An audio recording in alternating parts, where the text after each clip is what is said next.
Good evening, everyone. Good evening, sir. Good Good evening. evening, sir. Limits Good evening, sir. Limits हमें start करना था, है ना, आपकी बैच में? Yes, sir. ठीक है,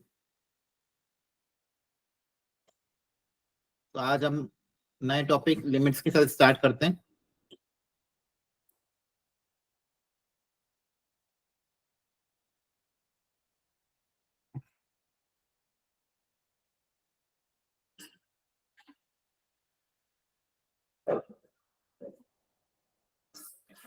ठीक है, तो इस टॉपिक को बच्चों अच्छे से करना है कवर। लिमिट्स को पढ़ने के बाद ही आपको जो अगला चैप्टर है कंटिन्यूटी एंड डिफरेंशिएबिलिटी वो अच्छे से समझ में आ जाएगा।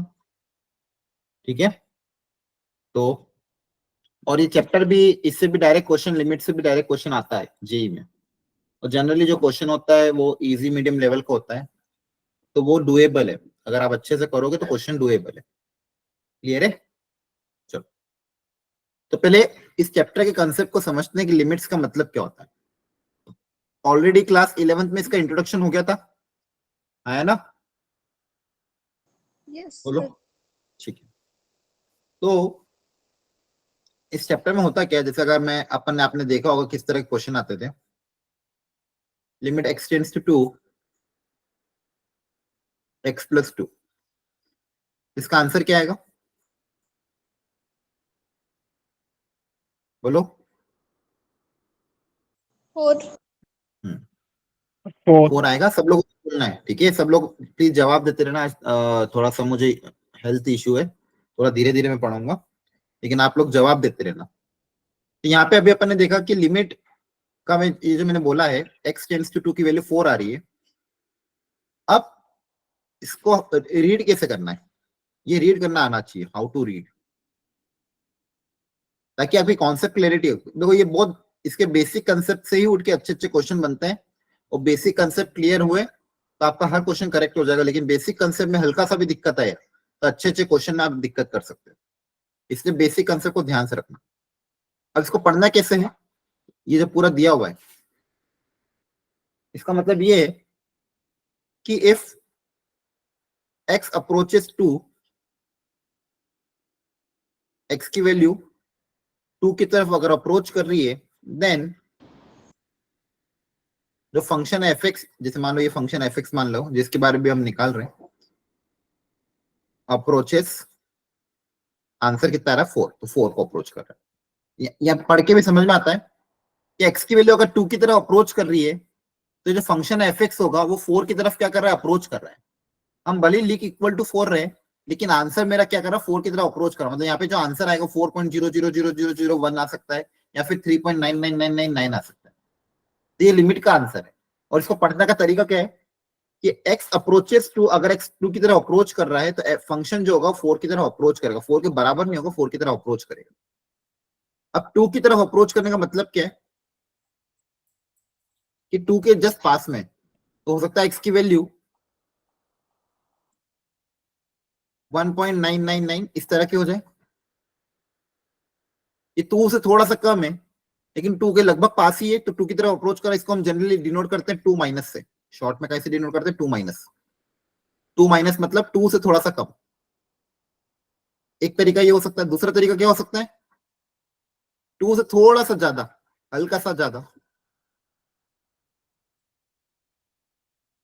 इसको हम डिनोट करते हैं 2+ से।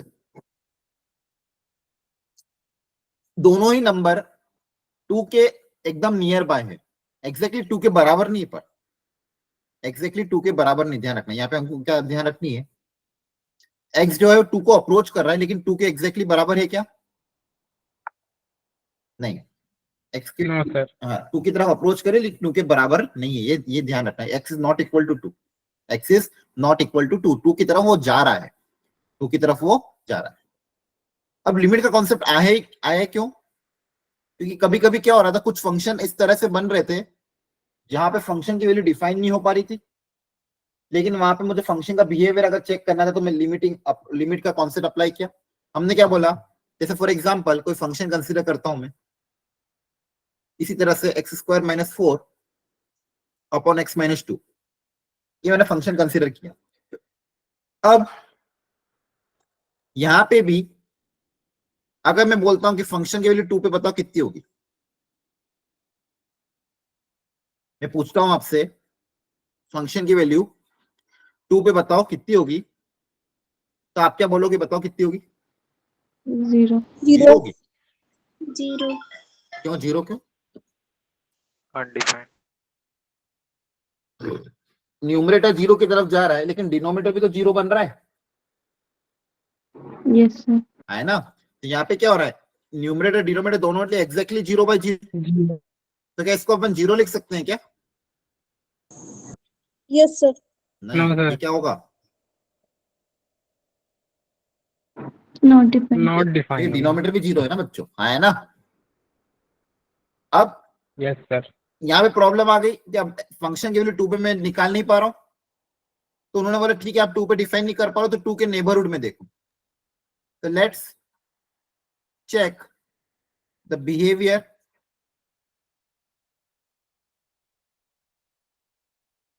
Of function in neighbourhood of 2, मतलब 2 के जस्ट पास में, आसपास फंक्शन किस तरह से बिहेव, एकदम बहुत ज्यादा पास में फंक्शन किस तरह से बिहेव कर रहा है एग्जैक्टली जब बहुत पास में, तो हम वो चेक कर लेते हैं और उसके हिसाब से भी देख लेंगे।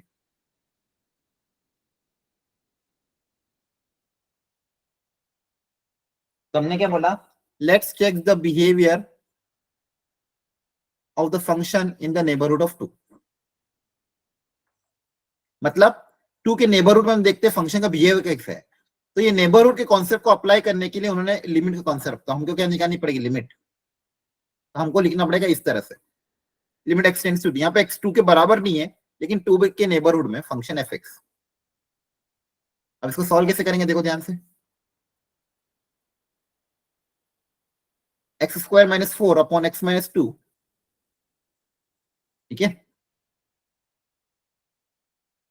तो इसको अगर आपको सॉल्व करना है, देखो ध्यान से, यहाँ पे सॉल्व कर रहा हूं,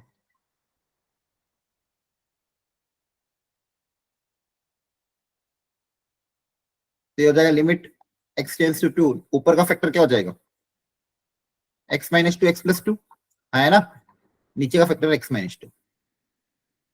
क्या यहाँ पे एक्स माइनस 2 कैंसिल कर सकते हैं क्या? Yes sir Yes, sir. क्यों कैंसिल कर सकते हैं? कैंसिल हम इसलिए कर पा रहे हैं क्योंकि एक्स की वैल्यू 2 के बराबर नहीं है। अगर एक्स 2 के बराबर हो तो डायरेक्टली कैंसिल नहीं कर, जैसे यहाँ पे इसी क्वेश्चन में कोई ये भी तो बोल सकता था कि सर अगर इसको आप एक्स प्लस 2 लिख दोगे, एक्स माइनस 2 का फैक्टर कैंसिल करके, और फिर फंक्शन की वैल्यू 2 पे पूछोगे तो इसका आंसर तो 4 आ जाना चाहिए ना, इसमें गलत क्या है? समझ में आ रहा है? किसी ने बोला कि सर यहाँ पे एक्स माइनस 2 का फैक्टर तो कैंसिल हो रहा है, एक्स माइनस 2 के फैक्टर को कैंसिल करेंगे तो एक्स प्लस 2 आ जाएगा, अब मैं एक्स की वैल्यू 2 रखूंगा तो आंसर 4 आना चाहिए, तो नॉट डिफाइन क्यों लिखा? क्या ये सही है? बोलो, है ना? तो यहाँ पे हम क्या बोलते हैं कि इसको मैं एक्स प्लस 2 नहीं लिख पाऊंगा क्योंकि मुझे पता नहीं एक्स की वैल्यू 2 है कि नहीं है ना? अगर अपन बोल रहे हैं x square minus 4 upon x minus 2 को मैं क्या लिखूंगा, x minus 2 upon x plus 2 divided by x minus 2। इसको डायरेक्टली एक्स प्लस 2 नहीं लिख सकते हैं, ये तभी लिख सकते हैं if and only if x is not equal to 2। अगर एक्स 2 के बराबर नहीं तो ही मैं इस फैक्टर को कैंसिल कर सकता हूं, तभी मैं अगली स्टेप पे आ सकता हूं। ये बेसिक मैथमेटिक्स का रूल है कि अगर एक्स 2 के बराबर नहीं है तो ही हम उस फैक्टर को कैंसिल कर सकते हैं, अदरवाइज कैंसिल नहीं कर सकते। क्या बात समझ में आती है?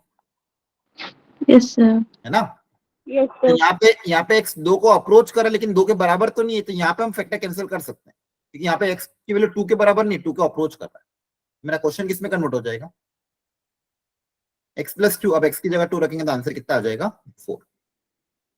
ठीक है? तो यहाँ पे मैंने क्या देखा कि फंक्शन की वैल्यू 2 पे तो डिफाइन नहीं थी लेकिन 2 के नेबरहुड में फंक्शन 4 की तरफ क्या कर रहा है, अप्रोच कर रहा है। 2 के नेबरहुड में फंक्शन 4 की तरफ क्या कर रहा है, अप्रोच कर रहा है। अब इसका अगर मैं ग्राफिकली इस चीज को बताऊं, इसी चीज को,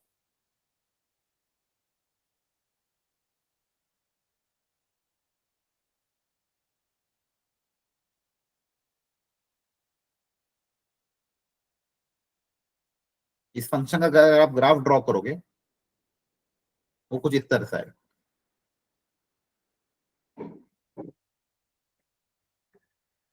ये fx, ये x,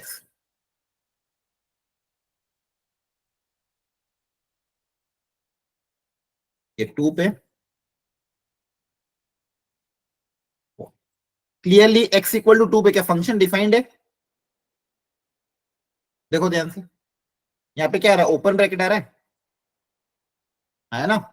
तो 2 पे फंक्शन क्या है, not defined. Not defined.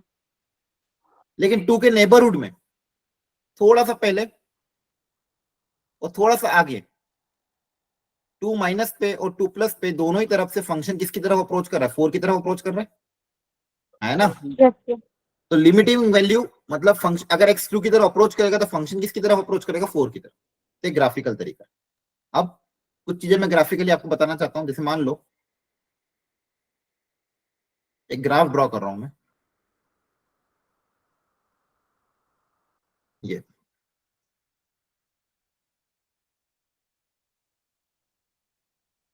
Graph है मान लो किसी फंक्शन का, ये एक्स एक्सिस, ये पॉइंट है मान लो x equal to for example 3, इसके करस्पॉन्डिंग ये पॉइंट है मान लो 2, और ये पॉइंट है मान लो 7। अब अगर मैं पूछता हूं दो तरह की limit x tends to 3 minus f x, इसको बोलते हैं हम लेफ्ट हैंड लिमिट, और दूसरी में पूछ रहा हूं limit x tends to 3 plus f x, इनकी वैल्यू कितनी आएगी, क्या बता सकते हैं? देखो 3 माइनस का मतलब अगर x की वैल्यू 3 से थोड़ी सी कम हुई, मतलब यहां पे कहीं ना कहीं, तो फंक्शन किसकी तरफ अप्रोच कर रहा है, फंक्शन की वैल्यू किसकी तरफ अप्रोच कर रही है बताओ, टू की तरफ। इसका आंसर कितना आ जाएगा, 2, मतलब लेफ्ट हैंड लिमिट कितनी आ गई, 2। अब 3 से थोड़ा सा ज्यादा,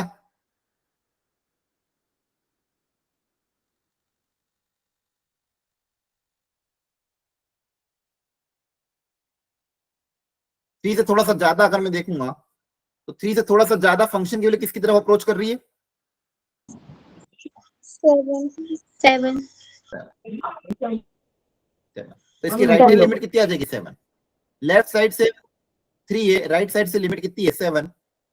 तो मतलब 3 से थोड़ा सा पहले लिमिट 7 के बराबर, 3 से थोड़ा सा आगे लिमिट फंक्शन की लिमिट 3 माइनस पे 2 के बराबर है, 3 प्लस पे 7 के बराबर है। तो अगर कोई पूछता है x टेंड्स टू 3 पे लिमिट क्या होगी, तो क्या लिखोगे,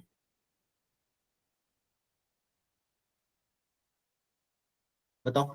2. लेफ्ट साइड से अप्रोच कर रहे हैं तो 2 आ रहा है, राइट साइड से अप्रोच कर रहे हैं तो 7 आ रहा है, दोनों तरफ से अलग अलग आंसर आने, तो क्या लिखोगे आप, डज नॉट एग्जिस्ट, है ना? क्योंकि अगर मैं बोल रहा हूँ x 3 की तरफ अप्रोच करो, 3 की तरफ, तो लेफ्ट साइड से और राइट साइड से अप्रोच कर सकता है ना? लेकिन लेफ्ट साइड से अगर आंसर अलग आ रहा है, राइट साइड से आंसर अलग आ रहा है, तो लिमिट क्या करेगी, 3 पे एग्जिस्ट ही नहीं करेगी। एग्जिस्ट कब करेगी, उसके लिए एग्जांपल देखो।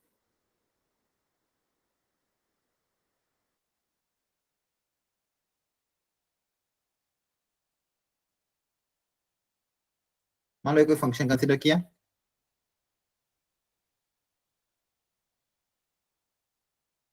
ये मान लो 3 है, ये मान लो 5 है, ये f x y equal to f x और ये एक्स एक्स। तब मैं यहाँ पे पूछता आपको कि बताओ लेफ्ट हैंड लिमिट कितनी आएगी, राइट हैंड लिमिट कितनी आएगी। लेफ्ट हैंड लिमिट 3 माइनस पे बताओ कितना आएगा, एफ एक्स 5 5, 3 प्लस पे कितना आएगा, 5। मतलब लेफ्ट साइड से अप्रोच करने पे भी 5 आ रहा है, राइट साइड से भी अप्रोच करने पे भी 5 आ रहा है। तब मैं डायरेक्टली अगर ये पूछता, इसका आंसर क्या था, 5 है ना? क्योंकि दोनों ही केस में चाहे लेफ्ट साइड से अप्रोच करो या राइट साइड से अप्रोच करो, अगर लिमिट की वैल्यू 5 आ रही है तो हम ये बोल देंगे x टेंड्स टू t पे लिमिट कितना आएगा, 5 के बराबर, है ना? बोलो। अच्छा, Yes, यहाँ sir. पे क्वेश्चन में आपको ये पूछता कि फंक्शन की वैल्यू 3 पे कितनी है, तो आप क्या बोलते हैं आंसर? फंक्शन की वैल्यू 3 पे कितनी है? 5. नहीं, 3 पे ओपन ब्रैकेट आ रहा है ना, Yes, क्या sir. लिखूंगा मैं? Not exceed. नॉट डिफाइन है ना। फंक्शन की वैल्यू 3 पे तो डिफाइन नहीं है, लेकिन लिमिट डिफाइन है। ध्यान रखना, ऐसा भी हो सकता है कि कभी कभी लिमिट डिफाइन हो, फंक्शन की वैल्यू डिफाइन ना हो, है ना। Yes, sir. ओके, यहां तक कोई डाउट? No, sir. ये दो अलग अलग तरह के ग्राफ बताए। अच्छा, कभी कभी ऐसा भी ग्राफ आ सकता है।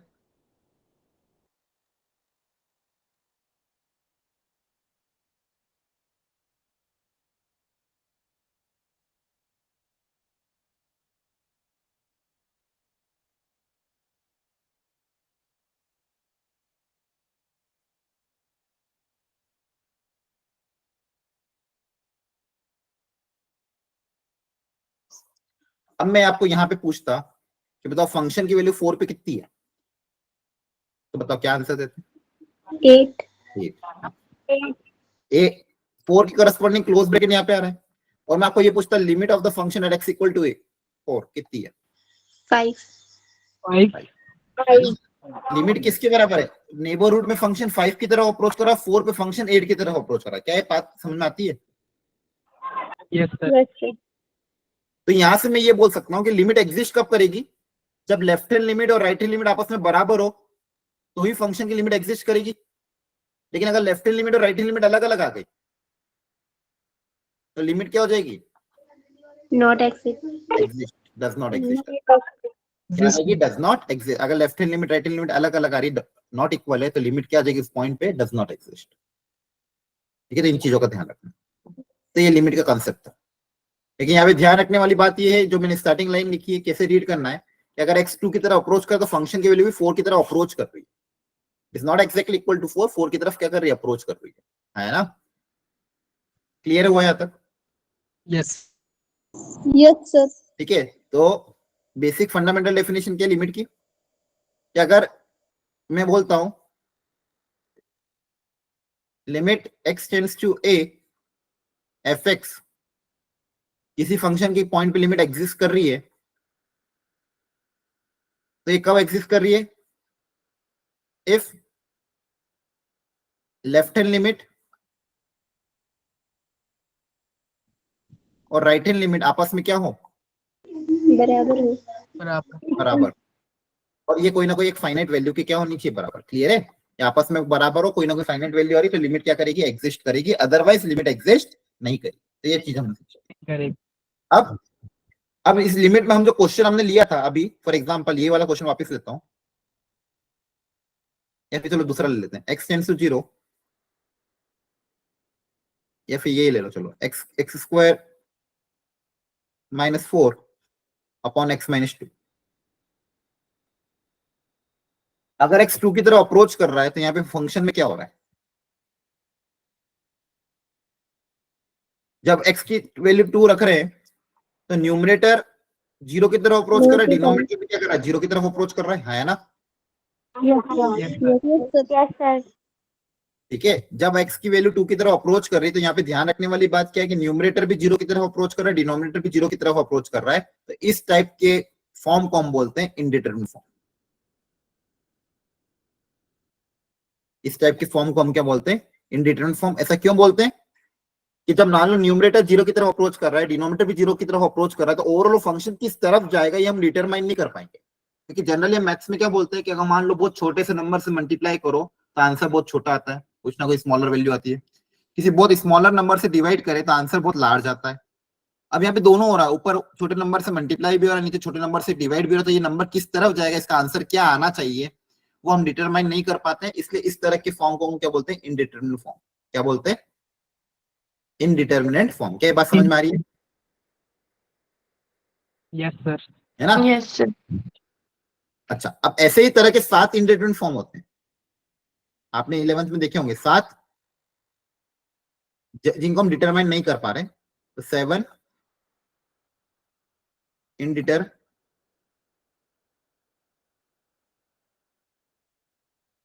मिनेंट फॉर्म जो आपको क्वेश्चन में इस पूरे चैप्टर में आएंगे। कौन कौन से फॉर्म आएंगे? 0/0, infinity by infinity, 0 into infinity, infinity minus infinity, 1 की पावर इंफिनिटी, 0 की पावर इंफिनिटी, और क्या रह जा रहा है? A/0.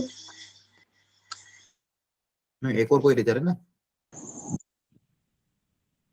0 इंटू इंफिनिटी हो गया, 0 की पावर 0 हो गया, एक और कौन सा रह जा रहा है? 7 थे ना। हाँ, एक और कौन सा रह जा? हाँ, 0 की पावर 0। ठीक है, तो 7 तरह के इंडिटरमिनेट फॉर्म इस पूरे चैप्टर में हम देखेंगे, जिसमें जनरली जो शुरू के 2 3 4 हैं, मतलब सारे ही देखेंगे लगभग, और सबको सॉल्व करने का तरीका सीखेंगे। अब यहाँ पे 7 इंडिटरमिनेट फॉर्म है, लेकिन इसमें इंपॉर्टेंट बात ध्यान रखने वाली बहुत है, जो जनरली बुक में लिखी नहीं जाती है और आप लोग भी भूल कर देते हो। यहाँ पे लिख तो रहे 0/0, 1 की पावर इंफिनिटी, जो भी मैं लिख रहा हूँ 0/0 या 1 की पावर इंफिनिटी, यहाँ पे जो 0 है, क्या ये एग्जैक्ट 0 है? Is it exact 0? मतलब पूरा एग्जैक्ट 0 है और अप्रोचिंग 0? किस तरह का 0 है? अप्रोचिंग। Approaching. और सेम यहाँ पे भी ये जो 1 है, क्या ये एग्जैक्टली 1 है या अप्रोचिंग 1 है? Approaching. अप्रोचिंग। Very good. तो आपको ये बात ध्यान रखनी है, एग्जैक्टली 0 नहीं है, ये क्या है? अप्रोचिंग 0 है। यहाँ पे भी एग्जैक्टली 1 नहीं, अप्रोचिंग 1 है। क्लियर है? Yes sir. ये Yes, आपका sir. करेक्ट है। तो यहाँ पे जितना भी पढ़ रहे हैं 0/0, तो इसका लिखने का ज्यादा सही तरीका क्या होता है? ये लेकिन उसको दिखने में थोड़ा अच्छा नहीं दिख रहा है, इसलिए उन्होंने डायरेक्ट ऐसे लिख दिया। लेकिन आपको समझना कि इसके पीछे अंदर क्या है, ये है। ऊपर भी 0 की तरफ अप्रोच करा, नीचे भी 0 की तरफ अप्रोच करा, तो 0/0 इंडिटरमिनेट फॉर्म हो गया। 1 की पावर इंफिनिटी लिखा, इसका मतलब 1 की तरफ अप्रोच करा कि पावर इंफिनिटी। ये बात समझ में आ रही है? ये एग्जैक्टली 1 नहीं है, क्योंकि अगर मान लो एग्जैक्ट कोई चीज अगर एग्जैक्टली 1 होती, उसको मैं कितनी बार भी मल्टीप्लाई करूं, आंसर तो 1 ही आता यस सर। है ना। किसी भी कोई अगर मान लो एग्जैक्ट 1 है, उस 1 को आप इनफाइनाइट टाइम भी मल्टीप्लाई करोगे तो आंसर तो क्या आएगा? 1 ही आएगा। लेकिन यहाँ पे क्या था? 1 ही। अप्रोचिंग 1 है। अप्रोचिंग 1 का मतलब क्या होता है? या तो ये 0.999 होगा, है ना, की पावर इंफिनिटी, या फिर Yes, sir. 1.00001 की पावर इंफिनिटी। इस केस में आंसर बहुत स्मॉलर वैल्यू आएगी, यहाँ पे क्या आएगी? लार्जर वैल्यू, है ना। तो मैं डिटरमाइन नहीं कर पा रहा था वे किस तरफ जा रही, इसलिए इसको क्या बोला गया? Indeterminate form. लेकिन अगर यहाँ पे ये एग्जैक्ट 1 होता ना, तो एग्जैक्ट 1 का तो आंसर कितना आता है? 1 ही आएगा। क्लियर है? तो इस बात का बहुत आपको खासकर ख्याल रखना है कि जितना भी हम पढ़ रहे हैं यहाँ पे, ये 0/0, इंफिनिटी बाय इंफिनिटी, जितने भी इंडिटरमिनेट फॉर्म है, ये सब अप्रोचिंग वाले हैं, एग्जैक्ट वाले नहीं है बच्चों, ध्यान रखना। क्लियर है? Sir yes sir. Yes, sir. बहुत बढ़िया। अब इस चैप्टर में इन इंडिटरमिनेट फॉर्म को सॉल्व करने के लिए अलग अलग मेथड हम अप्लाई करेंगे पूरे चैप्टर में, अलग अलग फॉर्मूला हम देखेंगे, ये सारे वो चीजें हैं। ठीक है, अब एक छोटा सा एग्जांपल ले रहा हूं मैं।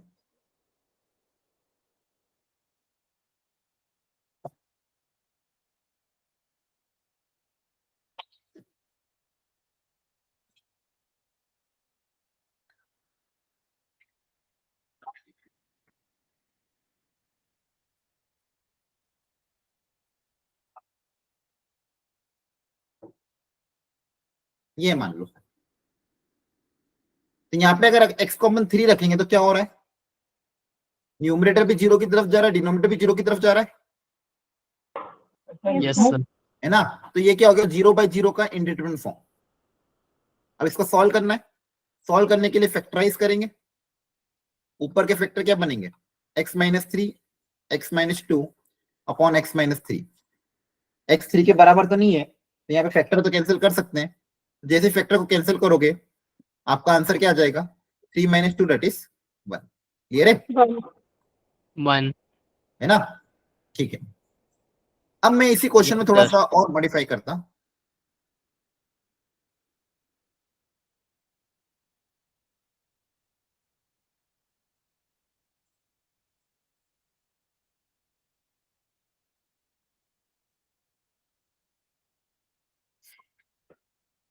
मान लो ये लिख दिया, या फिर नीचे कुछ भी लिख दो, चलो sin x लिख दो, जो मर्जी है लिख दो। अब यहां पे अगर आप ध्यान से देखोगे, 0+, 0+ का मतलब क्या होगा? 0 से थोड़ा सा ज्यादा,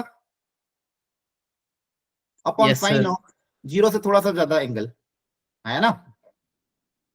बोलो। Yes, sir. तो नीचे जो साइन 0 तो 0 होता है, लेकिन 0 तो थोड़ा सा ज्यादा को, तो नीचे जो नंबर को 0 की तरफ अप्रोच करेगा, है ना, डिनोमिनेटर में। Yes, sir. लेकिन न्यूमरेटर sir. में क्या हो रहा होगा?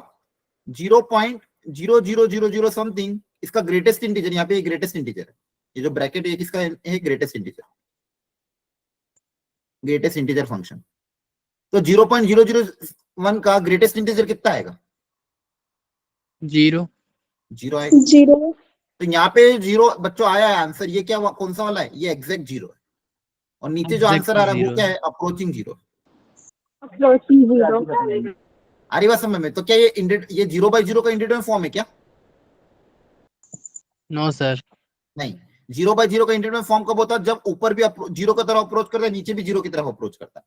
अब नीचे तो कोई नंबर है 0 पॉइंट समथिंग, और ऊपर एग्जैक्ट 0, तो इसका आंसर क्या आएगा? 0. 0. है, क्योंकि किसी भी नंबर को 0 से मल्टीप्लाई करने पे, अगर एग्जैक्ट 0 तो बेसिक मैथमेटिक्स अप्लाई करेंगे, किसी भी नंबर को 0 से मल्टीप्लाई करने पे आंसर हमेशा कितना आएगा? 0 आएगा, क्योंकि ऊपर एग्जैक्ट 0, नीचे अप्रोचिंग है, मतलब 0 पॉइंट समथिंग कुछ होगा। क्लियर है? Yes, sir. Yes, sir. ये अंतर समझ में आना चाहिए कि यहाँ पे हम जितना भी इंटीजर फॉर्म पढ़ रहे हैं ये सब अप्रोचिंग वाला है। अगर एग्जैक्ट 0 आ गया, एग्जैक्ट 1 आ गया, तो वो नॉर्मल जैसे बिहेव करेगा वैसे बिहेव करेगा। क्या बात समझ में आती है? Yes, Yes, sir. sir. अब इसको सॉल्व करने के अलग अलग मेथड होते हैं 0/0 फॉर्म को। एक होता है एल हॉस्पिटल रूल, एक होता है फैक्टराइजेशन मेथड। अब फैक्टराइजेशन मेथड तो अभी मैंने आपको जस्ट बताया है कि क्या करना रहता है उसमें। उसमें आपको बेसिकली ऊपर और नीचे का फैक्टर बनाओ और अलग अलग कैंसिल करके सॉल्व कर लो, है ना? सही है? Yes. जैसे वो फैक्टर कैंसिल होगा आपका क्वेश्चन सॉल्व हो जाएगा। 0/0 और इंफिनिटी को सॉल्व करने का एक तरीका और भी है, वो है एल हॉस्पिटल रूल। अब ये एल हॉस्पिटल रूल क्या होता है वो मैं समझाता हूँ, एक मिनट समझना ध्यान से। एक तो फैक्टराइजेशन मेथड, ये मेथड ऑलरेडी हम देख चुके हैं अभी।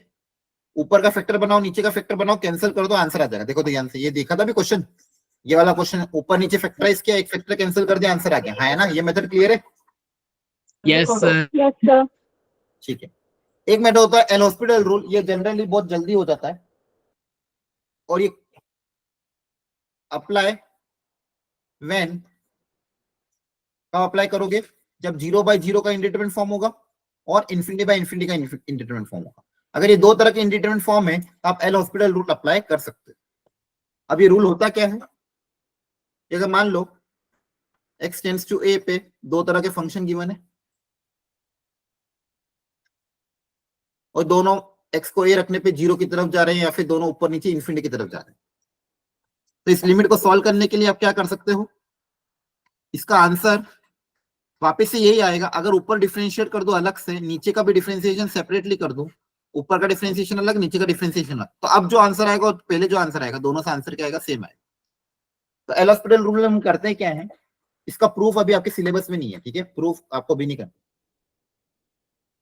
इसमें करना क्या है वो इंपॉर्टेंट है कि अगर 0/0 या इंफिनिटी टाइप के क्वेश्चन आते हैं तो एल हॉस्पिटल रूल की मदद से कैसे सॉल्व करोगे? ऊपर का डिफरेंशिएशन अलग कर दो, नीचे का डिफरेंशिएशन अलग कर दो, फिर एक्स को ए रखो।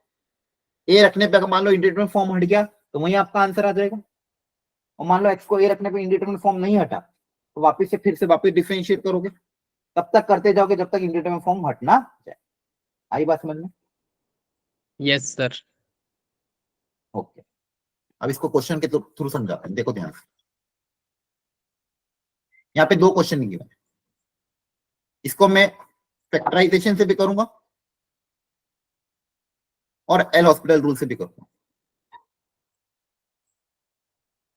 एल हॉस्पिटल रूल से अगर करके देखते हैं, पहले फैक्टराइजेशन से कर दो। चलो, ऊपर एक क्यूबिक इक्वेशन गिवन है, x टेंड्स टू 2 है, 2 रखने पे दोनों 0/0 बन रहे हैं, मतलब कहीं ना कहीं x-2 का फैक्टर तो दोनों में हो गई, है ना? Yes, sir. बोलो, आप 2 रख के देख लो, रखो 2 दोनों में, जैसे ऊपर और नीचे 2 रखोगे, ऊपर भी 0 बनेगा, नीचे भी 0 बनेगा, मतलब दोनों में कहीं ना कहीं x-2 का फैक्टर तो होगा ही। क्लियर है? Yes, sir. ठीक है। अब इसके बचा हुआ फैक्टर अगर आप निकालोगे, लॉन्ग डिवीजन से डिवाइड करोगे तो x square plus 2x plus 2 आएगा, और नीचे का फैक्टर आएगा x माइनस 1 आएगा। ठीक है। अब क्लियरली जो जिसके कारण इंटीग्रल फॉर्म बन रहा था वो फैक्टर कैंसिल हो रहा है। अब आप x को 2 रखोगे तो आंसर आ जाएगा, कितना आ जाएगा 4 प्लस 4 प्लस 2 अपॉन 2 माइनस 1, तो आंसर कितना आ रहा है 10। क्या बात समझ में आई? बोलो। Yes, sir. तो Yes, ये sir. मेथड आपको फैक्टराइजेशन जिसमें आप फैक्टर बना के सॉल्यूशन करते हो। एक मेथड है एल हॉस्पिटल रूल, इसमें क्या करना पड़ता है, न्यूमरेटर का डिफरेंशिएशन अलग करो, डिनोमिनेटर का डिफरेंशिएशन अलग करो।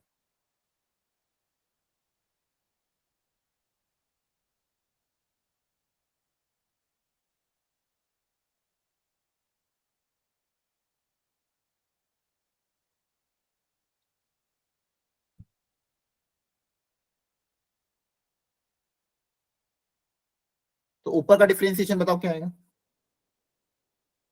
Sir, 3x square minus 2. Very good. नीचे का डिफरेंशिएशन क्या आएगा? 2x minus 3. दोनों का अलग अलग करना। 3. यहाँ पे गलती में ये मत कर देना, क्वेश्चन रूल मत अप्लाई कर देना। ऊपर का सेपरेट डिफरेंशिएशन, नीचे का सेपरेट डिफरेंशिएशन। अब x को 2 रख के देखो क्या इंडिपेंडेंट फॉर्म हट गया है क्या? Sir, 10 आ रहा है. 2 रखोगे जैसे आंसर आ जाएगा 10। दोनों से आंसर क्या आ रहा है? सेम आ रहा है। क्या बात समझ में आ रही है? Yes, sir. तो कोई भी मेथड अप्लाई कर सकते हो, दोनों से आंसर कभी गलत नहीं आएगा। एल हॉस्पिटल जनरली क्वेश्चन बहुत जल्दी सॉल्व कर देता है, तो जनरली बच्चे ये प्रीफर करते हैं, प्रोवाइडेड बस डिफरेंशिएशन आसानी से हो जाना चाहिए। कभी कभी क्या होता है, डिफरेंशिएशन और लेंदी होता जाता है, तो एल हॉस्पिटल फिर वहां पे मतलब नहीं निकलता। इससे अच्छा फिर आप कोई भी स्टैंडर्ड मेथड अप्लाई करो, फॉर्मूला अप्लाई करो या फैक्टराइजेशन। क्लियर हो रहा है? अब जैसे ये Yes, question, sir. Yes, sir. यहाँ पे वापिस से अगर एक्स को 0 रखेंगे तो ऊपर नीचे 0 की तरफ जा रहा है, Yes, sir.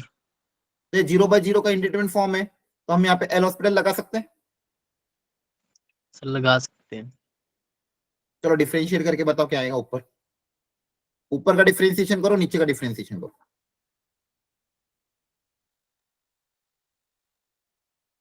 ऊपर का डिफरेंशिएशन सेपरेटली करो, नीचे का डिफरेंशिएशन करो, फिर एक्स को 0 रख के बताओ आंसर कितना है।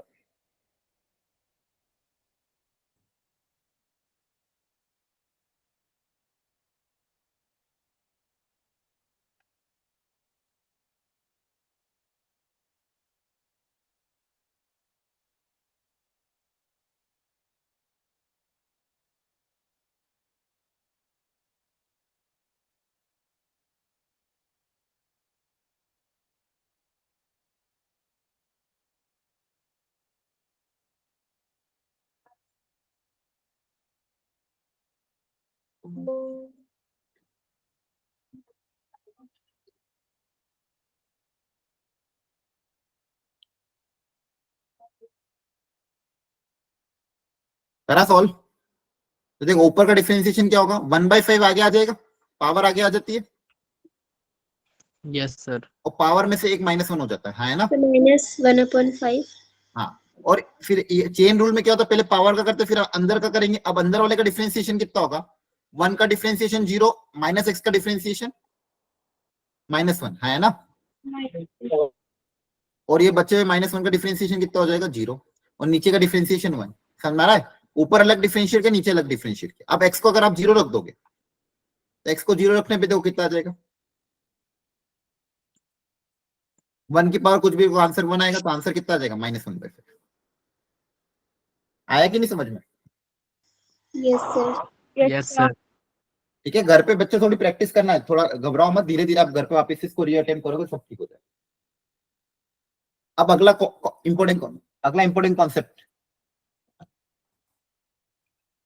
सुनना ध्यान से। अगर मान लो कोई लिमिट का क्वेश्चन है, limit x tends to a, सुनो पहले, ऊपर एक फंक्शन है, नीचे एक फंक्शन है, और ये एग्जिस्ट कर रहा है। क्या कर रहा है? एग्जिस्ट कर रहा है, मतलब कोई ना कोई वैल्यू कुछ ना कुछ क्या रही, फाइनाइट आ रही है।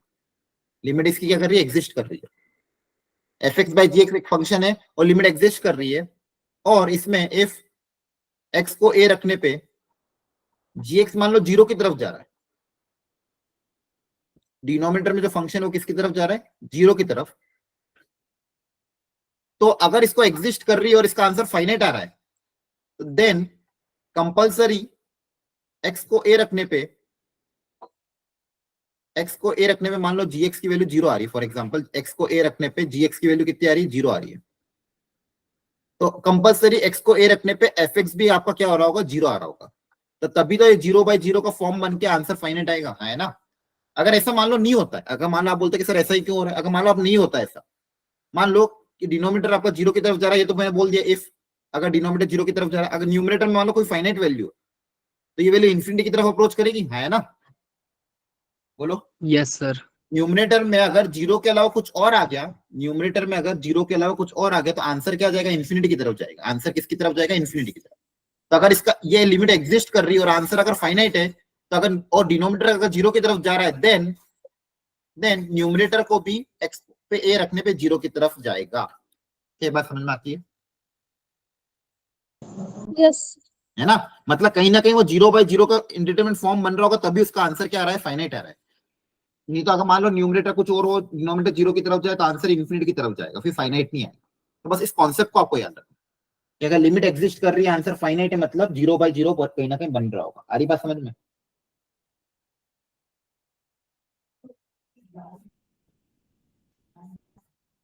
बोलो।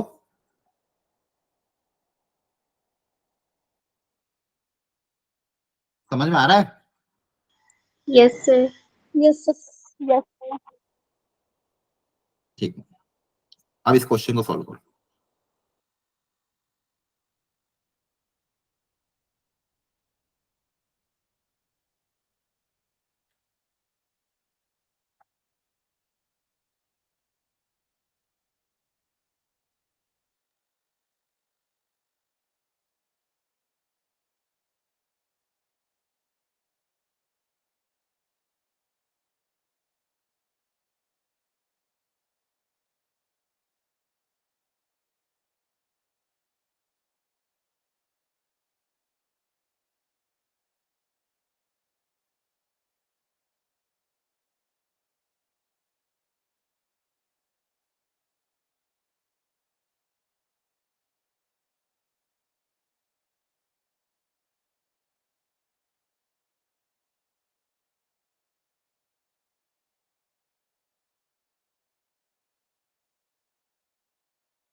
सर 15 आ रहा है ये। चलो अब मैं सॉल्व करके दिखाता हूँ, सब लोग सुनना ध्यान से।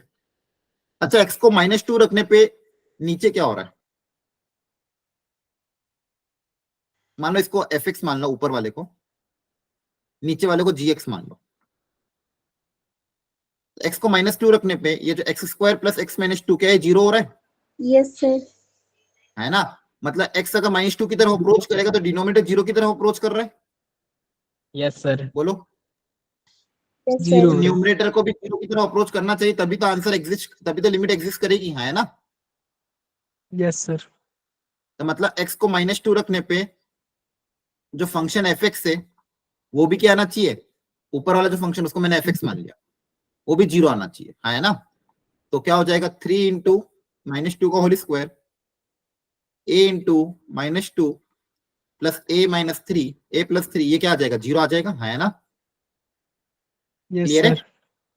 तो देखो ये कितना हो जाएगा? 2 to the 4, 4 to the 12, minus का 2a प्लस का a, माइनस का a प्लस का 3 इक्वल टू 0।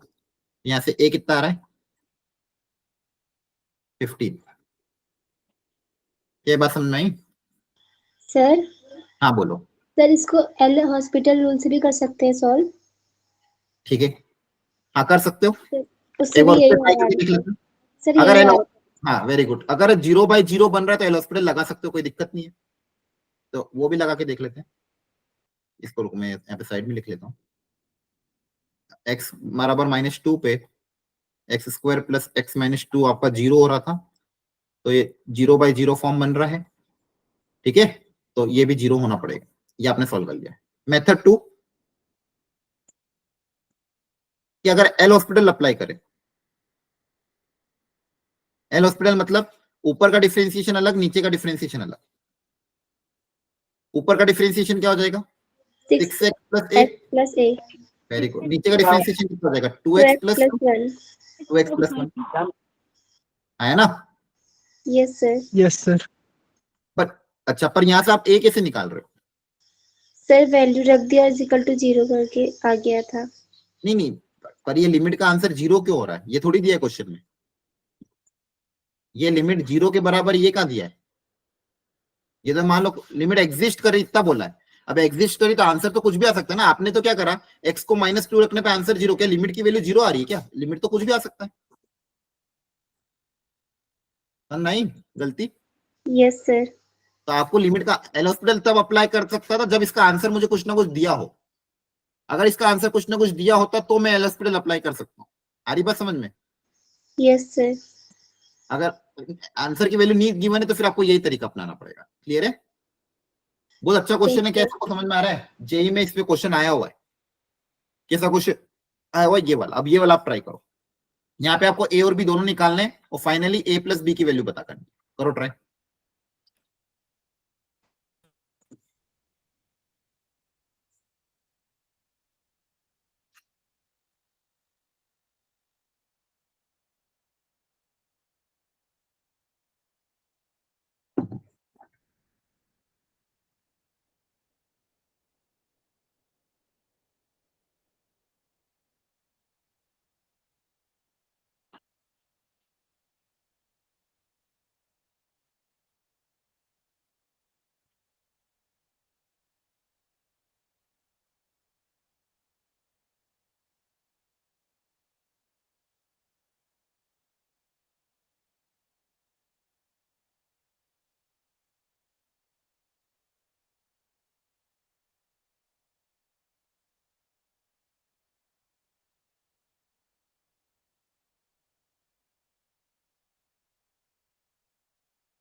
करा सॉल्व।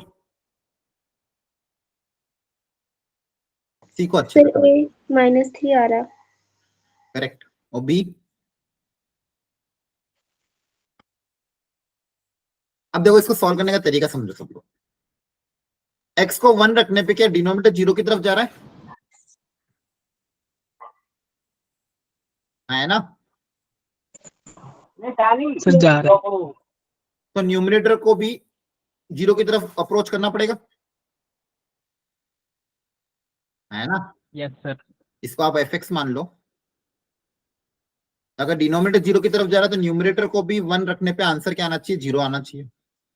तो 1 square minus a into 1 plus का b क्या हो जाएगा? 0। तो 1 minus a plus b equal to 0। तो यहां से इक्वेशन क्या है? a minus b equal to 1। Equation number 1। तो एक रिलेशन ही आ गया। समझ में आया? बोलो। Yes, sir. अब इस क्वेश्चन में मुझे लिमिट की वैल्यू भी गिवन है 5 के बराबर, है ना? लिमिट की वैल्यू भी किसके भी गिवन है? 5 के बराबर। और 0/0 का फॉर्म बनेगा ये। तो क्या मैं एल हॉस्पिटल यहाँ पे अप्लाई कर सकता हूँ? यस सर Yes, अब sir. यहाँ पे हम कर सकते हैं क्योंकि मुझे कम से कम 2 इक्वेशन तो चाहिए ना। 2 अननोन है तो 2 इक्वेशन चाहिएगी। तो अगर एल हॉस्पिटल रूल अप्लाई करेंगे क्योंकि 0/0 का फॉर्म है और लिमिट का आंसर भी हमको गिवन है, तो देखो ध्यान से, लिमिट x टेंड्स टू 1। ऊपर का डिफरेंशिएशन क्या होगा? Sir 2x minus a 2x minus A. नीचे का डिफरेंशिएशन क्या होगा? 1 1 is equal to 5। Equal to. अब x को 1 रख सकते हैं? यस सर तो Yes, sir. x को अगर मैं 1 रख दूंगा तो 2 इंटू 1 माइनस ए, इसका आंसर 5 के बराबर आएगा। तो a की वैल्यू किसके बराबर आ जाएगी? 2 माइनस 5 -3, है ना? यस सर, बी माइनस 4 आ रहा। हाँ, अब ए पता है, ए पता चल गया, ए माइनस बी इक्वल टू 1 था, यहाँ पे ए की वैल्यू रख देंगे तो बी कितना आ जाएगा -4। तो ए भी आ गया, बी भी आ गया। क्या ये बात समझ में आ गई? Yes, Yes, sir. sir. तो देखो इस तरह के क्वेश्चन आ सकते हैं, कॉन्सेप्ट वही है जो मैंने आपको अभी बताया। ठीक है, तो वापस प्रैक्टिस करना है इस क्वेश्चन को, रिपीट। आगे बढ़ते हैं। तो अब तक अपन ने दो मेथड देखे, एक एल हॉस्पिटल रूल, दूसरा फैक्टराइजेशन। जब भी 0/0 का फॉर्म आता है फैक्टराइजेशन है, एल हॉस्पिटल से आप कर सकते हो। कभी कभी 0/0 फॉर्म आएगा लेकिन रूट्स वाली टर्म गिवन होगी, इस तरह की टर्म्स गिवन होगी, जैसे रूट माइनस समथिंग, मान लो a upon 3x plus a, मान लो लिमिट एक्सटेंड्स टू समथिंग 0। तो इस तरह की रूट वाली अगर टर्म आती है तो हमें रैशनलाइजेशन मेथड की मदद से इसको सिंप्लीफाई कर सकते हैं। रैशनलाइजेशन कैसे? मगर मान लो रूट माइनस समथिंग है, इस रूट प्लस समथिंग से मल्टीप्लाई और डिवाइड कर दो, चाहे न्यूमरेटर या डिनोमिनेटर, मतलब अगर माइनस है तो प्लस से मल्टीप्लाई डिवाइड, प्लस है तो माइनस से मल्टीप्लाई डिवाइड। उसको सिंप्लीफाई करोगे तो आपका क्वेश्चन आसानी से सॉल्व हो जाएगा। तो आपको ध्यान क्या रखना है, एक मेथड है रैशनलाइजेशन मेथड, ये कब यूज करेंगे? जब भी स्क्वायर रूट वाली टर्म हो। जब भी स्क्वायर रूट वाली टर्म होगी तो उसके कॉन्जुगेट से मल्टीप्लाई डिवाइड करके उस क्वेश्चन को हम सॉल्व करेंगे। क्या ये बात समझ में आ रही है? बोलो। Yes, sir. अब मैं Yes, दो sir. क्वेश्चन करूंगा तो ज्यादा क्लैरिटी आएगी। जैसे पहला क्वेश्चन देखो ध्यान से, फर्स्ट वाला। यहाँ पे x को 4 रखने में बताओ क्या हो रहा है, क्या इंटीग्रल फॉर्म बन रहा है कि नहीं बन रहा, पहले वो चेक करो।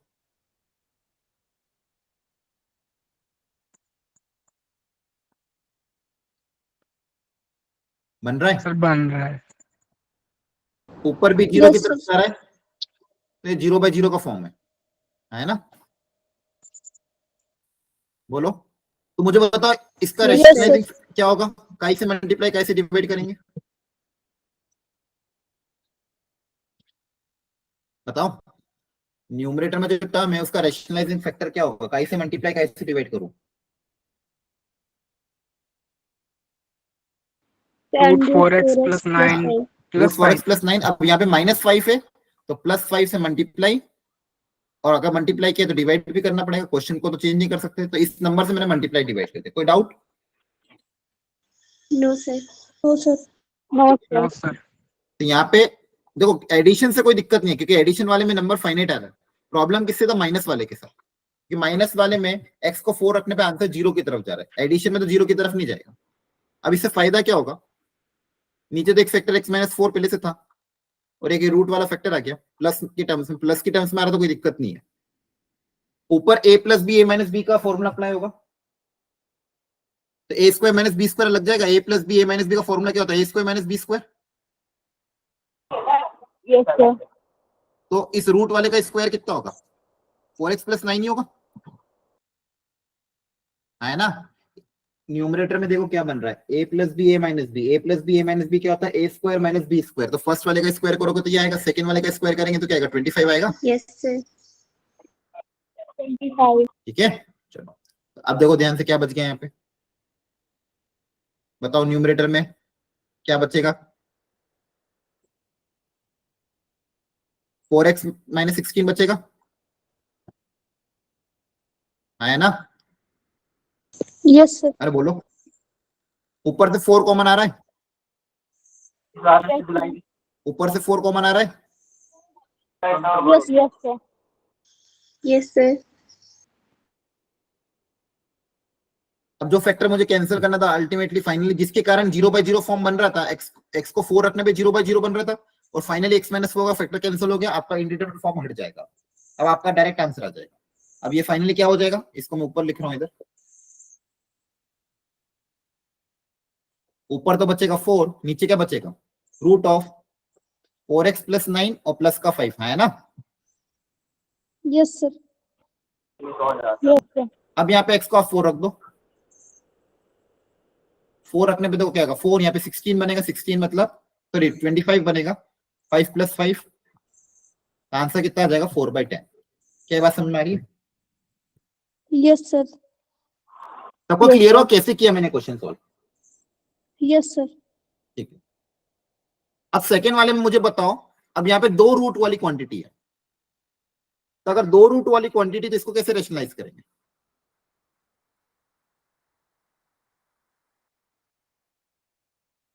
बताओ।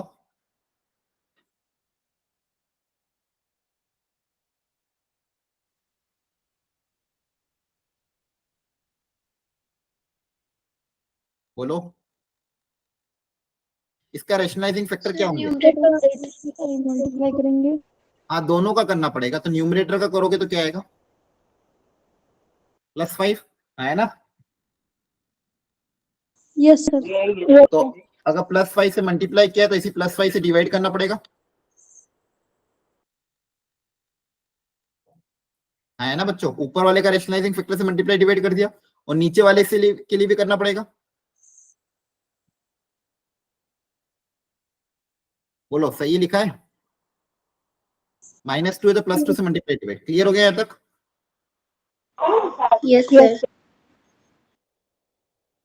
अब देखो ध्यान से, वापिस से वही चीज, ये और ये आपस में जब मल्टीप्लाई होंगे, a + b का कॉन्सेप्ट अप्लाई होगा। ए का स्क्वायर माइनस बी का स्क्वायर। तो a² - b², तो पहले का स्क्वायर तो कितना आ जाएगा? 4x + 5 -25।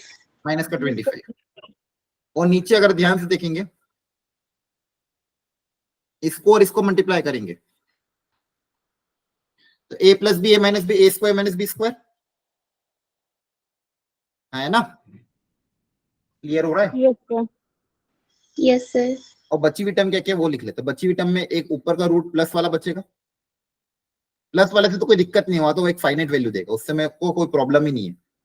दिक्कत माइनस वाले के साथ थी, और वो माइनस वाला हटा देते। ये जो प्लस में आ रहा है ना, +2 +5, यहाँ पे अगर x को 5 रखोगे तो ये तो फाइनाइट वैल्यू देगा। अब देख लेते क्या मेरा जो फैक्टर जिसको कैंसिल करना था, x - 5 कैंसिल हो जाए तो काम बन जाएगा। x 5 की तरफ जा रहा है ना, तो अगर x - 5 कैंसिल हो जाए तो काम बन जाएगा। ऊपर के देखो क्या बनेगा, 4x - 16 4x - 20, है ना। 4 यस कॉमन सर। ले लोगे तो क्या बनेगा? x - 5, और नीचे क्या बन रहा है? x - 5। -5।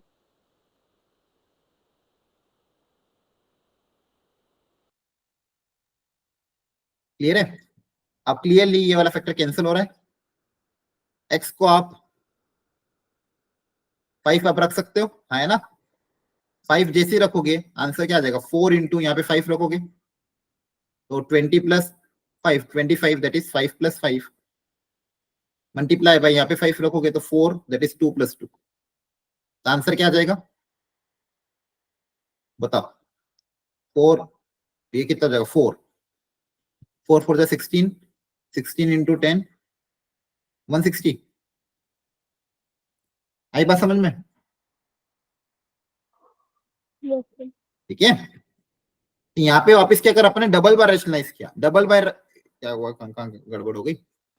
सर आपने वो जो √4x + 5 वाला था ना हाँ हाँ, सर, वो ऊपर क्यों इंटू अच्छा कर वो दिया? नीचे था। हाँ हाँ हाँ, ये नीचे बैठा हुआ तो मैंने न्यूमरेटर में ले लिया। सही है, यस ये सर। क्वांटिटी डिनोमिनेटर में थी ना, तो ये क्या आएगा? नीचे आएगा। सही बात है, यहाँ पे गड़बड़ हो गई। ये क्या आएगा? डिनोमिनेटर में।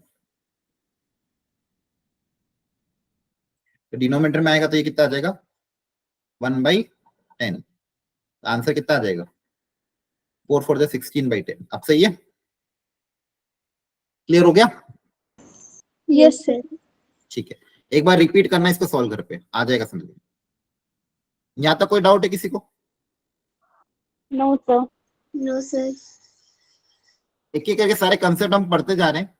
इसको घर पे रिपीट आपको सॉल्व करना, और आज तो नहीं, लेकिन कल कि कल ही इसकी मॉड्यूल जरूर लगा लेना, तो आपको ध्यान रहेगा। अदरवाइज फिर भूल जाओ। जितना मैं पढ़ा रहा हूँ उसकी मॉड्यूल जरूर लगा देना। अब नेक्स्ट कंसेप्ट, जब भी एक्स अगर इन्फिनिटी की तरफ अप्रोच करे, ठीक है, और न्यूमरेटर और डिनोमिनेटर में एल्जेब्रिक टर्म्स गिवन हो। क्या गिवन हो? Algebraic terms. जैसे एग्जांपल के तौर पे 3 एग्जांपल ले रहा हूं, ध्यान से सुनना।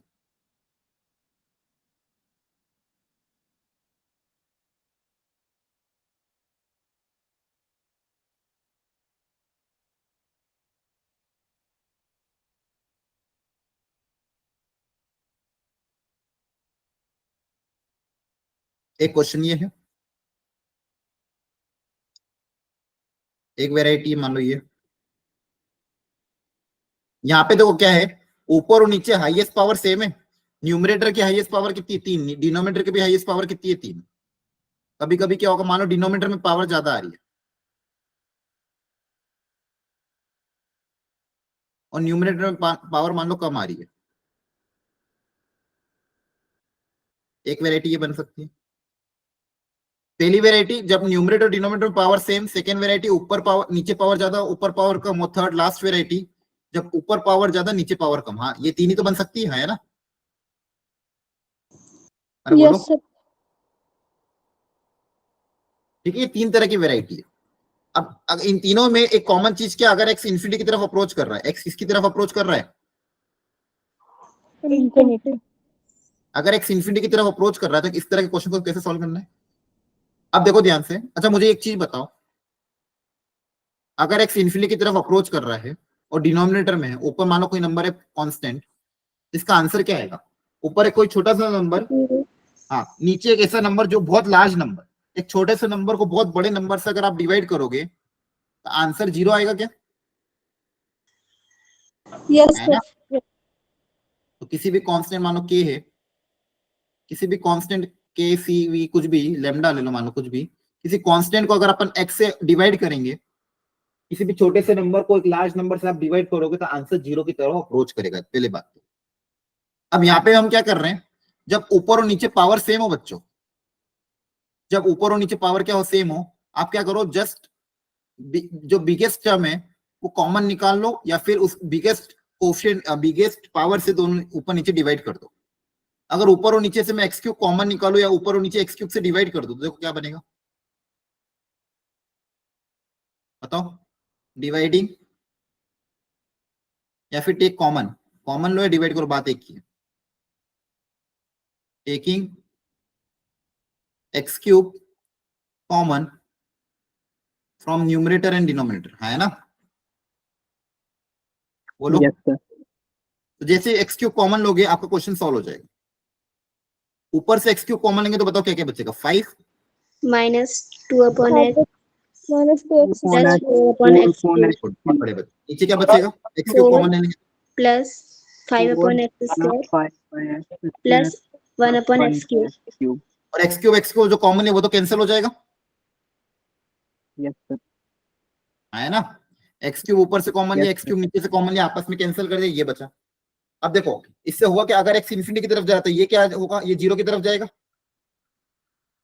ये भी 0 की तरफ जाएगा, बची सारी टर्म्स अपने आप 0 की तरफ चल जाएगी, है ना? क्योंकि डिनोमिनेटर में इनफाइनाइट नंबर है, जैसा ये था, है ना? yes, sir. तो आपका आंसर कितना आ जाएगा? 5/4। 4. अब देखो इसको डायरेक्टली भी कर सकते हैं, अगर ऊपर नीचे पावर सेम है ना, तो जो भी हाईएस्ट पावर का जो कोफिशिएंट है वही आपका आंसर आएगा, उसी का रेशियो। देखो यहाँ पे एक्स क्यूब का कोफिशिएंट कितना था? 5, एक्स नीचे एक्स क्यूब का कोफिशिएंट क्या था? 4, तो आंसर कितना है? 5/4, यही होगा हमेशा। क्लियर है? एल्जेब्रिक टर्म इस तरह की आएगी। तब Yes, sir. आ रही बात समझ में? Yes, sir. अब Yes, अगले sir. क्वेश्चन में अगर मान लो हाईएस्ट पावर कॉमन लोगे तो प्रॉब्लम क्या आएगी, एक पावर नीचे रह जाएगी। ऊपर से एक्स स्क्वायर कॉमन लिया मान लो, नीचे से आपने एक्स की पावर 4 कॉमन लिया, तो एक्स स्क्वायर तो नीचे बच ही जाएगा, और जब आप एक्स को अब इन्फिनिटी की तरफ रखोगे तो आंसर किसकी तरफ जाएगा? जैसे ऊपर और नीचे से आपने अगर हाईएस्ट पावर कॉमन लिया अगले क्वेश्चन में, अब अगले क्वेश्चन में क्या हो रहा है, नीचे पावर ज्यादा है ऊपर पावर कम है, तो अगर हाईएस्ट पावर कॉमन लेके अपन ने कैंसिल भी किया तो एक्स स्क्वायर एक बच जाएगा, नीचे ऊपर क्या बचेगा? 1 - 3/x प्लस 4/x², और यहाँ पे बचेगा 1 - 3/x प्लस 5/x की पावर 4, है ना? बोलो। तो ये सब तो 0 की तरफ चल जाएंगे, लेकिन 1/x² limit x tends to 0 infinity, ये क्या होगा आंसर? 0 आएगा, Yes, है ना? No, इसको sir. डायरेक्टली याद भी कर सकते हो कि अगर डिनोमिनेटर में पावर ज्यादा है तो आंसर क्या आएगा? 0। डिनोमिनेटर में अगर पावर ज्यादा है तो आंसर क्या आएगा? 0। क्लियर है? और सेम अगर न्यूमरेटर में पावर ज्यादा है तो आंसर क्या आएगा? इन्फिनिटी, क्योंकि ऊपर पावर ज्यादा है तो इन्फिनिटी की तरफ अप्रोच करेगा। क्लियर है? Yes, sir. तो बच्चों हमने 3 वेरायटी पढ़ी। अगर ऊपर नीचे पावर सेम है तो डायरेक्टली आंसर क्या लिख दोगे? जो भी हाईएस्ट पावर का कोफिशिएंट होगा उनका रेशियो, जैसे 5/4। नीचे पावर ज्यादा तो आंसर 0, ऊपर पावर ज्यादा तो आंसर इन्फिनिटी। क्या ये बातें समझ में आती है? yes, ठीक है, क्लियर हो गया सबको कि नहीं? बोलो। Yes, Yes, sir. sir. एक सेकंड, अब मैं क्वेश्चन करा रहा हूं, इस क्वेश्चन को ट्राई करो।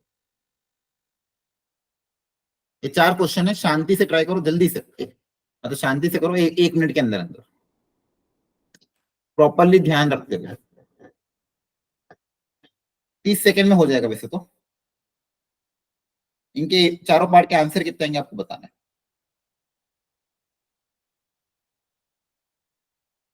और एकदम करेक्ट बताना, कोई माइन्यूट में मिस्टेक नहीं होनी चाहिए।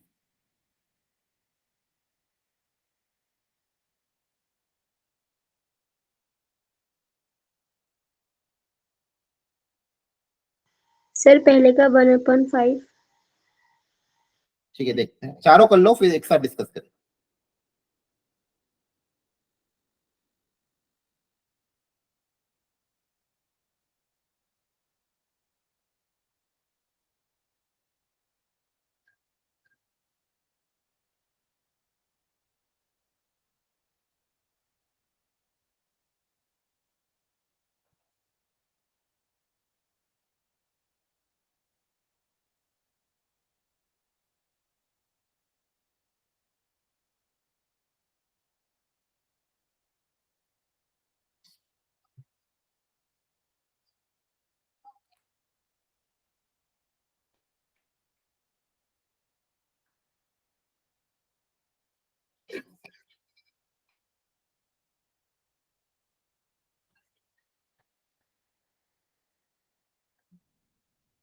कर लिया सबने सॉल्व? हेलो, कर लिया सॉल्व? Yes sir. ठीक है, सीखो ध्यान से वापस से, जिसको नहीं आया सीखो। फर्स्ट वाले पार्ट में क्या ऊपर और नीचे हाईएस्ट पावर सेम है? यस सेम है। सर। तो इनके कोफिशिएंट क्या आ जाएगा आंसर? ऊपर हाई कोफिशिएंट कितना है 1, नीचे कोफिशिएंट कितना है 5, तो आंसर क्या 1/5 आ जाएगा, यस सर। Yes sir. है ना? डायरेक्टली लिख देंगे, ऊपर और नीचे हाईएस्ट पावर सेम है, एक्स क्यूब से दोनों को डिवाइड करोगे तो फाइनल आंसर कितना आ जाएगा 1/5, है ना? Yes sir. सेकेंड पार्ट में कहाँ पे पावर 0। ज्यादा है, न्यूमरेटर के डिनोमिनेटर? डिनोमिनेटर। डिनोमिनेटर में पावर ज्यादा है, तो अगर नीचे पावर ज्यादा तो आंसर क्या आएगा? 0। 0। 0 थर्ड पार्ट में ऊपर पावर ज्यादा है कि नीचे? ऊपर। ऊपर। ऊपर। तो अगर इन्फिनिटी की तरफ जाएगा तो आंसर क्या आएगा? इन्फिनिटी, है ना? Yes sir. फोर्थ पार्ट में भी ऊपर पावर ज्यादा है, नीचे पावर कम है, यस सर। तो आंसर इन्फिनिटी की तरफ जाएगा, लेकिन आगे क्वेश्चन क्या नेगेटिव से मल्टीप्लाई हो रहा है, तो आंसर क्या हो जाएगा? Minus minus infinity. Infinity. Minus infinity, क्योंकि इसका एक्स जो हाईएस्ट पावर है उसका क्वेश्चन कितना है, नेगेटिव है, तो आंसर क्या आएगा? Minus infinity. क्या क्लियर है? आसान है? एक बार देख लो ध्यान से, इनकेस कोई नहीं समझ में आए तो वापस पूछ सकते हो। Okay sir. क्लियर है? Yes sir. Yes sir. ठीक है, चलो अब आगे बढ़ते हैं।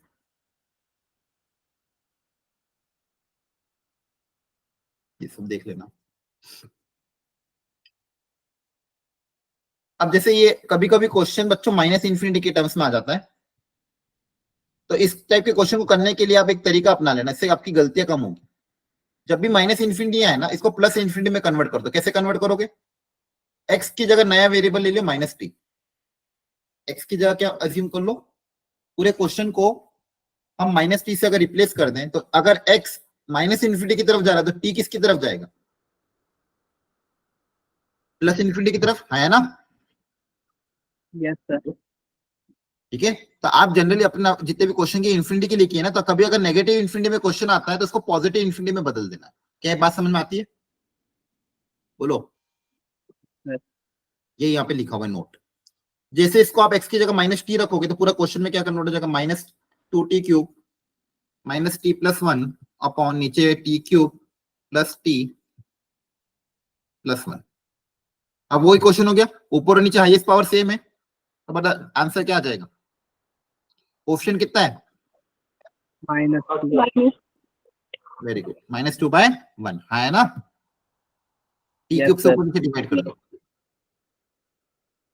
अब कुछ स्टैंडर्ड लिमिट जो आपने क्लास 11th में भी देखी होगी अगर याद हो तो, x की power n-1 upon x minus A n a की पावर n-1, e की पावर fx -1 अपॉन fx का आंसर आता है 1, log of 1 plus f x, और सेम फंक्शन देखो, अगर x मान लो a की तरफ अप्रोच कर रहा है और ये function x equal to a पे 0 की तरफ अप्रोच कर रहा है, मतलब x को a रखने पे फंक्शन एफ एक्स जो है वो अगर 0 की तरफ अप्रोच कर रहा है, x को a रखने पे फंक्शन अगर 0 की तरफ अप्रोच कर रहा है, सेम फंक्शन अगर नीचे लिखा हो तो e की power F x minus 1 upon f x का आंसर डायरेक्टली कितना लिख दोगे 1। फिर अगला लॉग वाला, log ln 1 plus f x, और सेम फंक्शन अगर एफ एक्स नीचे लिखा तो इसका भी आंसर कितने लिख दोगे 1। यहाँ पे ध्यान रखना बेस e है। अगला sine of f x, sine के अंदर फंक्शन एफ एक्स दिया हो, सेम फंक्शन अगर नीचे लिखा हो और ये फंक्शन 0 की तरफ जा रहा है तो इसका भी आंसर कितना लिख दोगे 1। tan के केस में भी tan F x upon f x, same function अगर नीचे दे तो भी आंसर कितना लिख दोगे 1। और एक और स्पेशल, एक और 1 minus cos x upon x square, अगर इस टाइप का भी आता तो आंसर कितना लिख दोगे 1/2। क्लियर हुआ क्या? ये फॉर्मूला देखिए पहले, नहीं देखे? देखिए ठीक है, तो इनको फॉर्मूले को डायरेक्टली याद कर लेना, ये डायरेक्ट अप्लाई होंगे क्वेश्चंस में। क्वेश्चन की प्रैक्टिस भी हम करेंगे इस पे बहुत सारे। ठीक है, Okay, अच्छा sir. यहाँ पे आप देखोगे जनरली सब 0/0 फॉर्म है। फॉर्मूला अगर याद नहीं भी हुए तो भी आप 0/0 फॉर्म को कैसे सॉल्व करते हो? एल हॉस्पिटल है ना, yes sir, Yes, sir. यहाँ पे अगर एल हॉस्पिटल अप्लाई करके भी सॉल्व करोगे तो आंसर सेम आएगा, लेकिन अगर फॉर्मूला भी याद रहेगा तो ज्यादा सही है। क्लियर हो गया? Yes, sir. yes sir. Okay, अब जैसे मान लो एक छोटा सा एग्जांपल ले लो, अगर मैं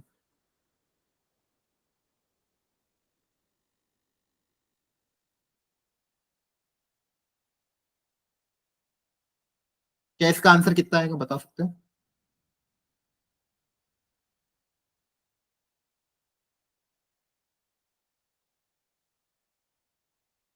जीरो।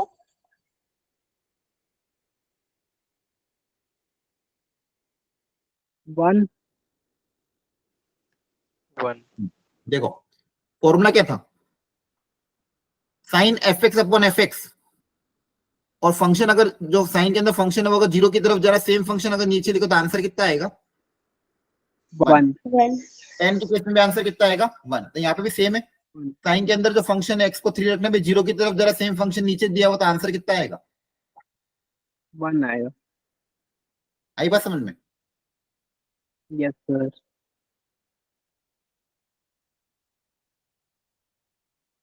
यहाँ पे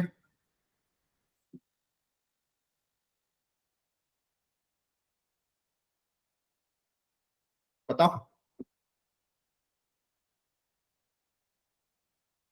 1 आएगा। अब देखो फॉर्मूला क्या, पहले फॉर्मूला समझो अच्छे से। लिमिट एक्स टेंड्स टू मान लो कुछ है, tan ऑफ, tan के अंदर फंक्शन लिखा एफ एक्स जो कि 0 की तरफ जा रहा है, और सेम फंक्शन एफ एक्स नीचे होना चाहिए, तो इसका आंसर कितना आता है 1। आ रही बात समझ में? 1 अब यहाँ पे फंक्शन क्या है 4x है, फंक्शन क्या है 4x, लेकिन नीचे तो क्या दिया हुआ, सिर्फ x दिया हुआ है, तो 4x कैसे बनाए नीचे? यहाँ पे 4x है तो नीचे भी 4x चाहिए ना मुझे, तो क्या करोगे 4 से मल्टीप्लाई कर दिया, 4 से क्या करते हैं डिवाइड कर दिया, है ना। अब ये f x upon f x हो गया, अब इसका लिमिट का आंसर कितना आएगा 4. 1 आएगा, 1। है ना। इस लिमिट का आंसर कितना आएगा 1. 1 4 पहले से था, 1 इंटू 4 का फाइनल आंसर कितना आ जाएगा 4.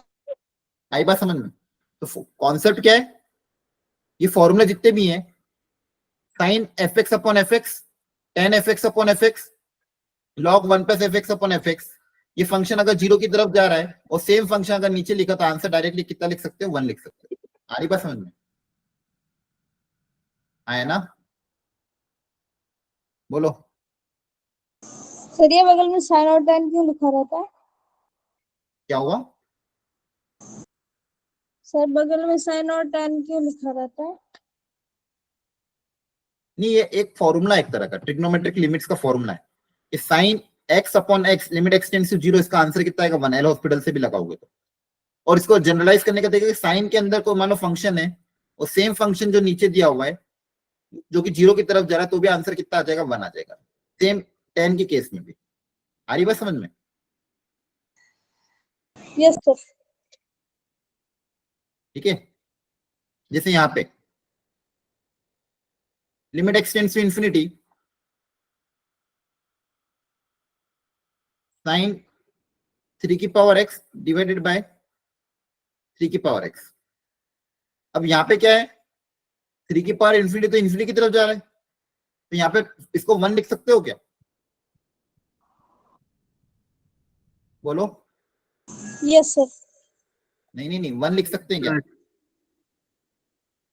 नॉट इक्वल टू 1, क्यों? क्योंकि ये 0 की तरफ नहीं जा रहा है, ये 0 की तरफ जाएगा। मैंने क्या बोला फॉर्मूले में, क्या बताया मैंने आपको? फॉर्मूला क्या है? Limit x tends to a sine of fx, और सेम फंक्शन fx नीचे दिया हो, और ये fx अगर 0 की तरफ जा रहा हो, तो इसका आंसर आप क्या लिखोगे? 1 आया ना? जैसे यहाँ पे देखो, यहाँ पे भी x 3 की तरफ जा रहा था, x माइनस 3 0 की तरफ जाएगा, x माइनस 3 नीचे दिया हुआ है, तो आंसर क्या लिख दिया? 1। x 0 की तरफ जा रहा है तो tan 4x भी 0 की तरफ जा रहा है, तो आंसर कितने लिख दिया? 1, है ना? Yes, ये sir. समझ पा रहे हो? तो साइन के अंदर फंक्शन 0 की Yes, sir. तरफ जाना चाहिए, और सेम फंक्शन अगर नीचे दिया तो आंसर आप 1 लिखोगे। लेकिन यहाँ पे क्या था, यहाँ पे ये फंक्शन इन्फिनिटी की तरफ जा रहा है, इसको हम 1 नहीं लिख सकते। ठीक है, अब इसको सॉल्व कैसे करेंगे, ध्यान से देखो। इसमें बेसिक कंसेप्ट क्या होगा, ऊपर एक ट्रिग्नोमेट्रिक फंक्शन है जिसकी वैल्यू अंदर एंगल कैसा भी हो -1 से 1 के बीच में लाई करेगी। Yes, sine sir. की रेंज क्या है? आप एंगल कितने रखो, 1000 डिग्री रखो, 2000 डिग्री रखो, साइन का जो वैल्यू आएगा -1 से 1 के बीच में आएगा, और नीचे जो टर्म है वो इन्फिनिटी की तरफ जा रहा है। Yes, ऊपर sir. एक छोटा सा नंबर, नीचे बहुत लार्ज नंबर से डिवाइड करे तो आंसर क्या आएगा? 0। Approximately 0. हाँ, मतलब लिखेंगे तो क्या? 0। क्लियर है? Yes, sir. ठीक, तो इन कुछ बातों को आपको समझ के ध्यान रखना। खैर, इस पे हम बहुत सारे क्वेश्चन अगली क्लास में करेंगे, आज बेसिक इंट्रोडक्शन ही था। मैंने बहुत सारे क्वेश्चन आज इसलिए कवर कर दिया ताकि आपके पास घर पे रिवीजन के लिए चीजें आ जाए, और ये थोड़ा सा इंट्रोडक्शन क्लास 11th में हो चुका था। आपका होमवर्क ये रहेगा कि आप मॉड्यूल को अच्छे से देख लो, ठीक है, और जितना मैंने आज पढ़ाया है उसको रिवाइज करके मॉड्यूल में से जितना भी क्वेश्चन आपसे हो सकता है उतना आप ट्राई कर लो। आ रही बात समझ में? Yes, module sir. में थ्योरी भी गिवन है, सॉल्व एग्जांपल भी गिवन है, तो वहां से थोड़ा सा प्रैक्टिस करना, फिर एक्सरसाइज 1 में टॉपिक वाइज क्वेश्चन की प्रैक्टिस करोगे ट्राई।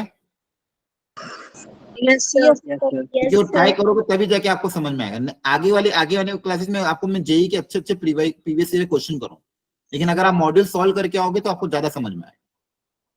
ठीक है, तो आप मॉड्यूल प्लीज सॉल्व कर लेना, इस चैप्टर की स्टार्ट कर दो सॉल्व करना। Okay, thank you everyone, Okay, sir. Good night, take care. Good night, sir.